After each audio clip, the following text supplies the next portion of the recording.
চলে এলাম আজকে লাইভে। ও অনেক প্রচুর গরম পড়ছে। অ্যাকচুয়ালি বারান্দায় বসে আছি। হুম তো তোমরা কি জানো ইউটিউবে কিভাবে সাবস্ক্রাইবার বাড়াইতে হয়? জানো না। কিভাবে ভিউ বাড়াইতে হয়? জানো? জানো না। কিভাবে ওয়াচ টাইম করতে হয়? জানো? জানো না।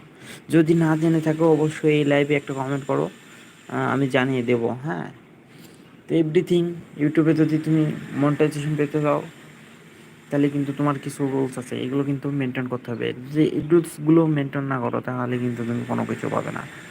সেক্ষেত্রে কী করতে হবে? তোমাকে কিন্তু 1000 সাবস্ক্রাইবার লাগবে। আর কি করতে হবে? ওয়াচ ওয়াচ টাইম কি, হ্যাঁ, এগুলো বিস্তারিত সব কিছু আলোচনা করব। তো অবশ্যই এই লাইভটা আগে একটু শেয়ার করে দাও।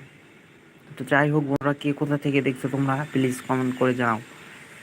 তো ওয়াচ টাইম কি এবং কত কি ফলোয়ার লাগে, কিভাবে কি ইউটিউবের মনিটাইজেশন পেতে হয়, ইউটিউবের মনিটাইজেশন অ্যাপ্লাই করতে কি কি লাগে সেই বিস্তারিত জানাবো।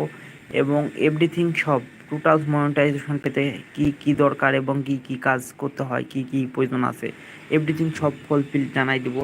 প্লিজ একটা কমেন্ট করো এবং শেয়ার করো। তো বন্ধুরা, অনেক দিন হলো আমি লাইভে আসি নাই, বাট আজকে আসি। প্রচুর গরম পড়ছে, বারান্দায় বসে আছি, তো মনে করলাম লাইভে আসি। তো যাই হোক, তোমরা কমেন্টে রেসপন্স দাও, তা না হলে কিন্তু মোটিভেশন দেবো। তোমার মনিটাইজেশনের জন্য যদি মোটিভেশন লাগে অবশ্যই নক করো।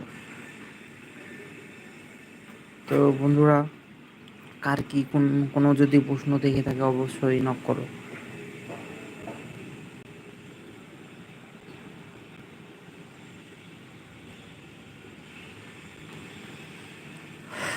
মনিটাইজেশন পেতে গেলে কিন্তু অবশ্যই একে কিন্তু তোমার সাবস্ক্রাইবার লাগবে। সাবস্ক্রাইবার কিভাবে করবে, এটারও কিন্তু আধুনিক টেকনিক আছে। একে সাবস্ক্রাইবার করতে হলে কিন্তু সামথিং টেকনিকে কিন্তু তোমার হয়ে যাবে 1K সাবস্ক্রাইবার। আর যদি তোমার 4000 ওয়াচ টাইম লাগে, সামথিং কিছু কৌশলে কিন্তু তোমার 4000 ওয়াচ টাইম হয়ে যাবে। সো এভরিথিং সব কিছু কিন্তু কৌশল।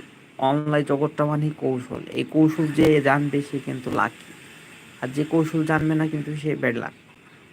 সো এভরিথিং টোটাল যদি এগুলো সব কিছু জানতে চাও অবশ্যই একটা করে কমেন্ট করে দাও।